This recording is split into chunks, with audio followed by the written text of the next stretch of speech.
عندما فتح عينيه وجد محمدا نفسه في مكة المكرمة، حيث تعج الأجواء بالروحانية والمساجد ممتلئة بالمصلين.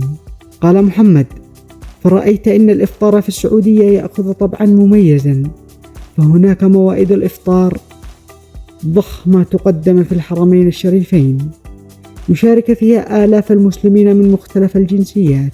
عندما سمع محمد أذان المغرب يتردد من مؤذن المسجد الحرام، ورأى المصلون يسارعون لكسر صيامهم على موائد إفطار صائم المليئة بالتمر والبن والماء، انضم إليهم وكسر صيامه معهم، ثم صلى المغرب مع الجماعة. وبعد الصلاة دعاه أحد سكان مكة إلى منزله، حيث قدموا له العشاء، وهو المندي والكبسة والجريش مع السلطات مثل السلطة الخضراء.